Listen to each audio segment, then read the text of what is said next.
पिछले लेक्चर में हमने क्वेश्चन नंबर जो 5 था उसका हाफ पार्ट सॉल्व किया था। तो ये उसी क्वेश्चन में जो दूसरा पार्ट है वो है कि हमने इस सारे को सॉल्व करना है और प्रूव करना है कि आंसर क्या निकलना चाहिए -2। तो ये तभी पॉसिबल है जब आपको पता होगा कि ओमेगा किसके इक्वल होता है और ओमेगा स्क्वायर किसके इक्वल होता है। क्योंकि देखें अगर पावर यहाँ पर 2 होती तो हम सिंपल फार्मूला एक्सपेंड करके भी सारे को सॉल्व कर लेते, लेकिन अब पावर कितनी आ चुकी है 9। तो 9 जो पावर है ये अभी मैंने आपको पिछले लेक्चर में समझाया था कि जब पावर बड़ी आ जाएंगी 4, 5, 6, 10 या 1/2 पावर आ जाए या नेगेटिव आ जाए तो उसके लिए हमारे पास चैप्टर 8 है, वहाँ पर हम सीखेंगे कि पावर हमारे पास बहुत बड़ी आ जाए तो फिर उस एक्सप्रेशन को कैसे एक्सपेंड करते हैं।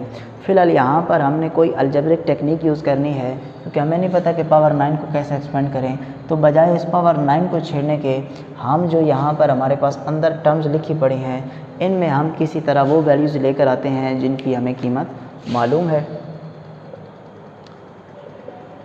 एक दफ़ा हम क्वेश्चन लिख लेते हैं जी।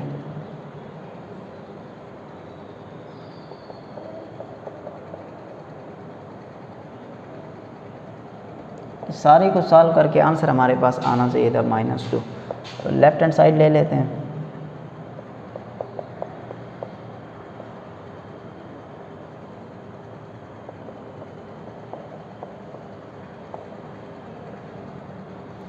अच्छा जी, ओमेगा हमारे पास ये वैल्यू बन जाती अगर 1 के साथ क्या होता माइनस होता, और ये वैल्यू बन जाती है ओमेगा स्क्वायर अगर इस 1 के साथ क्या होता माइनस। तो यहाँ पर जो हमें चीज़ महसूस हो रही है वो ये हो रही है कि इस 1 के साथ किसी तरह माइनस आना चाहिए। तो हम क्या करते हैं कि यहाँ पर माइनस जो है वो क्या ले लेते हैं कॉमन। जैसे ही माइनस कॉमन मैं लूँगा तो ये 1 प्लस है कैसा हो जाएगा माइनस का, ये वैल्यू भी प्लस है कैसी हो जाएगी माइनस की, और अंडर रूट के अंदर जो वैल्यू है उस पर कोई फ़र्क नहीं पड़ेगा। और इस सारे की होल पावर 9। मैंने स्टेप में और कुछ भी नहीं किया, सिर्फ क्या लिया माइनस कॉमन। क्यों? ताकि मैं किसी तरह इनको ओमेगा या ओमेगा स्क्वायर में कन्वर्ट कर सकूं। सेम यहाँ पर भी मैं माइनस क्या लेने लगा हूँ कॉमन।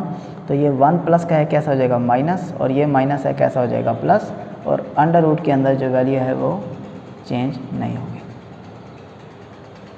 अच्छा, अब गौर करें तो जब 2 माइनस हमने कही थी बाहर आएंगे तो ये ओमेगा स्क्वायर होगा, और जब 1 माइनस होगा और 1 पॉजिटिव होगा तो ये बन जाएगा ओमेगा। तो माइनस अपनी जगह पर मौजूद है, ये वैल्यू बन गई ओमेगा की पावर 2 और इस सारे की होल पावर 9। ये माइनस अपनी जगह पर मौजूद है और ये वैल्यू बन गई ओमेगा और इस सारे की पावर 9। ठीक है जी। अब माइनस के ऊपर जो पावर 9 है एक आड वैल्यू है, और हमें पता है कि जब माइनस के ऊपर एक आड वैल्यू हो तो माइनस बरकरार रहता है, तो माइनस रहेगा ही रहेगा। और जब ये 9 इसके ऊपर आएगा तो इनको मल्टीप्लाई करेंगे तो ओमेगा की पावर 18 हो जाएगी। सेम यहीं पर पहले इन दो को सॉल्व नहीं करते, पहले पावर सॉल्व करते हैं। ठीक है, तो पावर में जब देखें ना 9 माइनस के ऊपर आएगा तो फिर से एक आड वैल्यू है तो माइनस जो है वो हमारे पास रहेगा। तो जब ये माइनस बाहर आएगा तो प्लस माइनस माइनस, और यहाँ पर सिंपल ओमेगा की पावर 9। अब फिर हमें ओमेगा 18 डायरेक्ट नहीं पता, हमारे पास कोई क्वेश्चन आता था तो हम इसको कन्वर्ट करते थे ओमेगा क्यूब में। तो सबसे पहले ओमेगा क्यूब और इसको मल्टीप्लाई किया जाए 6 से तो 18 मुकम्मल, और ओमेगा क्यूब और इसको मल्टीप्लाई किया जाए 3 के साथ तो हमारे पास ओमेगा 9 मुकम्मल हो जाए। ओमेगा क्यूब हमारे पास इक्वल है 1 के, ओमेगा क्यूब हमारे पास इक्वल है 1 के। तो 1 की जो मर्ज़ी पावर आंसर 1, 1 की जो मर्ज़ी पावर आंसर 1, तो -2। तो यहाँ पर आप कह सकते हैं कि left hand side is equal to right hand side. यहाँ पर रीज़न दे दें कि ओमेगा क्यूब हमारे पास इक्वल था 1 के। यहाँ पर भी आप ये रीज़न दे सकते हैं कि हमने क्यों इसको ओमेगा स्क्वायर बोल दिया और इसको क्यों हमने ओमेगा लिख दिया। ठीक है जी, इजी पार्ट था। अब हम आते हैं क्वेश्चन नंबर 6 की तरफ।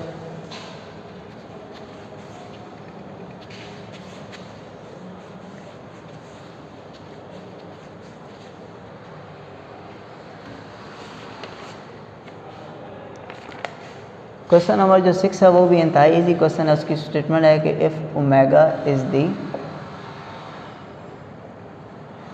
Cube root of unity then form an equation whose roots are 2 omega square।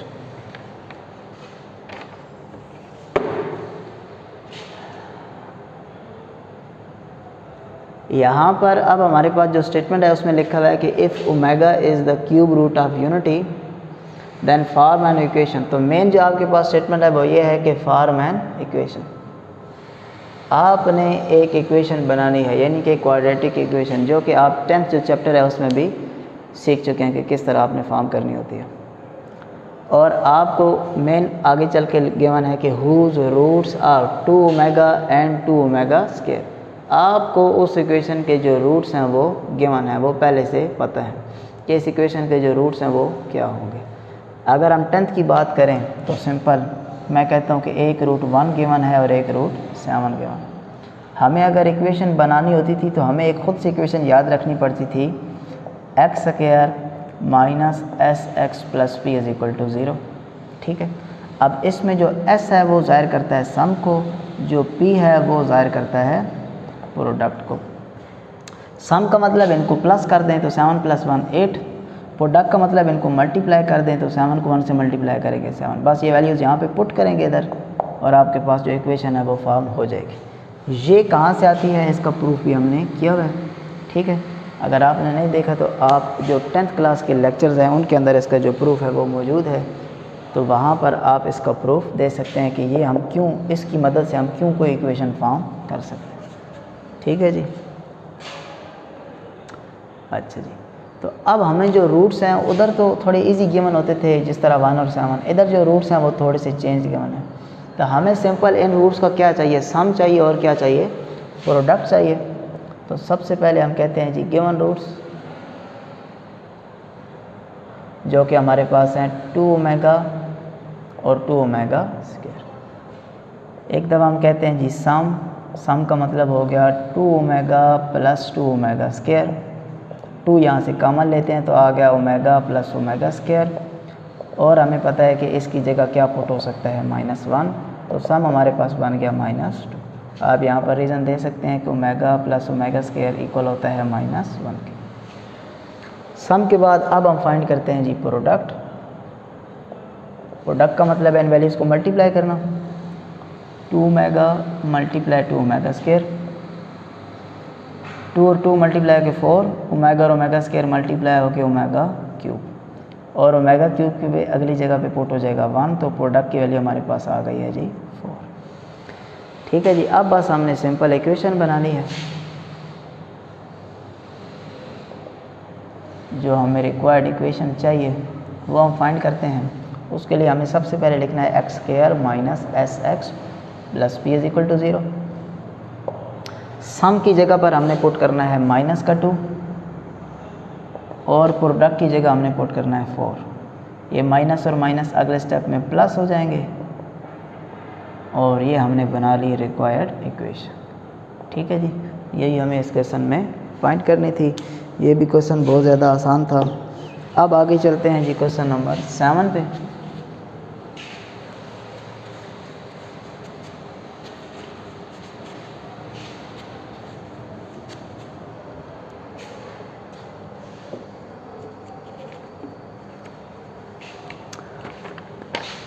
Question number 7 में है जी अब हमारे पास कि फाइंड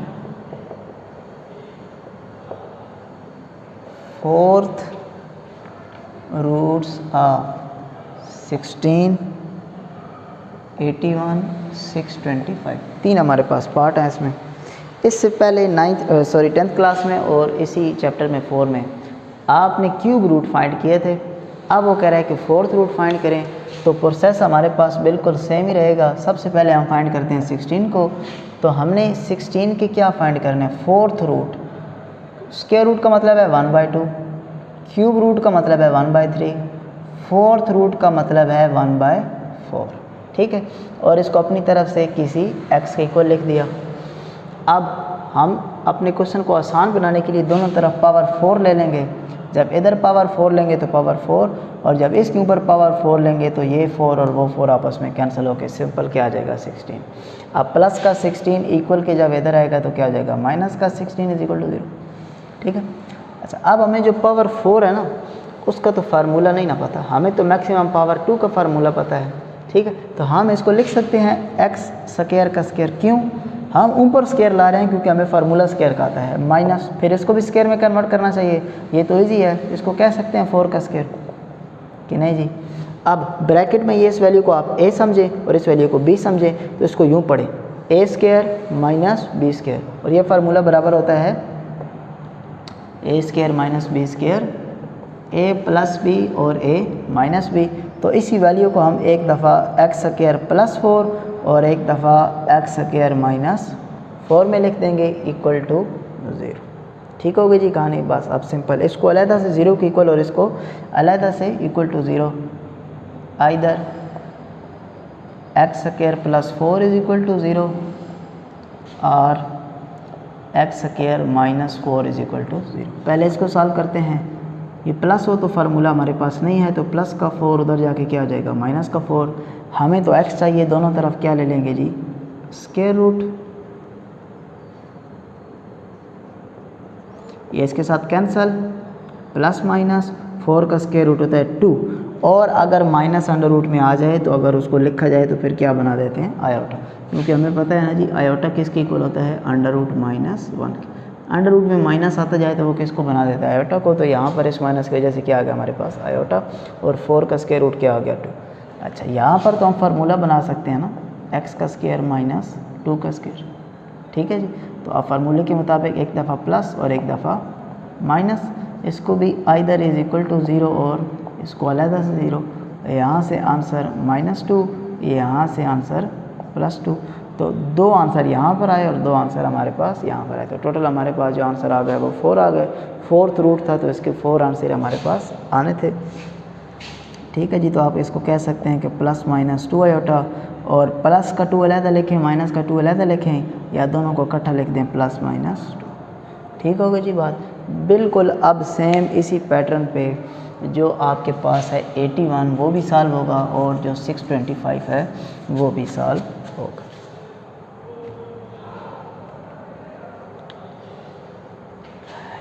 जो है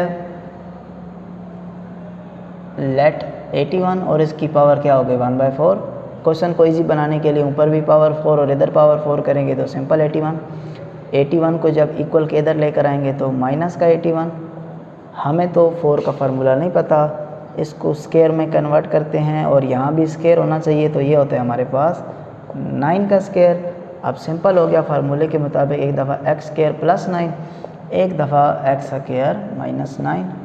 अच्छा जी, एक्स स्क्वायर प्लस 9 को अलहदा से 0 के बराबर, एक्स स्क्वायर माइनस 9 को अलहदा से 0 के बराबर। यहाँ पर ये प्लस का 9 इधर आके माइनस, दोनों तरफ हम ले लेंगे जब स्क्वायर रूट, तो ये वैल्यू कैंसल, प्लस माइनस 9 का स्क्वायर रूट 3 और माइनस होने की वजह से साथ में आ गया आयोटा। पिछले वाले क्वेश्चन की तरह यहाँ पर फार्मूला फिट हो सकता है, एक दफ़ा हम x प्लस 3, एक दफ़ा हम x माइनस 3 लिख देंगे, इसको अलहदा से 0 के बराबर और इसको अलहदा से, यहाँ से आंसर माइनस का 3, यहाँ से आंसर प्लस का 3, तो जो हमारे पास आंसर आ गया प्लस माइनस 3 आयोटा और प्लस माइनस 3। सिंपल यूँ भी लिख सकते हैं, और चाहें तो इसको अलहदा एक दफ़ा प्लस में और एक दफ़ा माइनस में, प्लस में और माइनस में। ठीक होगी जी बात। अब मैं आपको इस लास्ट वाले पार्ट का हिंट दे देता हूँ। Let x is equal to 625 की 4th रूट हमने फाइंड करनी है, दोनों तरफ पावर 4 लेंगे, यहाँ से 4 कैंसल, 625, ये पावर 4 इधर आ जाएगी और माइनस का 625। अब इसको स्क्वायर का स्क्वायर लिख सकते हैं, यहाँ पे आप याद रख लीजिएगा जो 625 होता है वो 25 का स्क्वायर होता है। ठीक है, उसके बाद सेम इसी तरह आपने इसको सॉल्व करना। ठीक है जी, तो इंशाल्लाह नेक्स्ट लेक्चर में जो बाकी क्वेश्चन रह गए हैं वो हम सॉल्व करेंगे। अल्लाह हाफ़िज़।